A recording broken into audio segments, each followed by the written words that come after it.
بيقول لك بريك الدايت اهم من الدايت نفسه.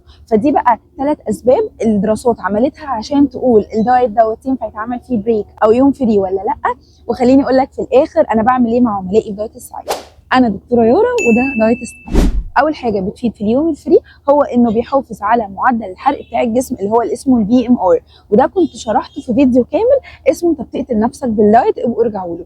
ولقوا في الدراسه دي ان الناس اللي بتاخد يوم فري كل اسبوع معدل الحرق بتاعها بيفضل مظبوط وتمام احسن من الناس التانيه اللي ما بتاخدش فري كل اسبوع.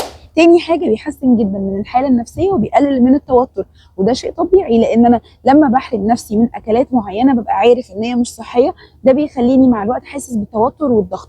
ولما باخد يوم فري كل اسبوع باكل اللي نفسي فيه الحاله دي بتتحسن. ثالث حاجه بيساعد على الالتزام بمعدل الدايت وبيخليني استمر لمده اطول، وده شيء بديهي جدا طبعا لان ده هيخليني مش حاسس ان انا متضايق وكل اسبوع باكل حاجه مختلفه وكان نفسي فيها، فبالتالي مده الدايت بتاعتي تبقى كبيره. وخليني اقول لك ان انا كل عملائي في دايت السعاده بخليهم ياخدوا يوم فري مره في الاسبوع، ولكن اليوم الفري سلاح ذو حدين، ممكن يخلي حرقي يتحسن واخس الاسبوع اللي بعده وممكن يخلي حرقي يقف وما اخسش خالص، وده بقى اللي هعلمه لكم في الفيديو اللي جاي، فما تنسوش تتابعوني.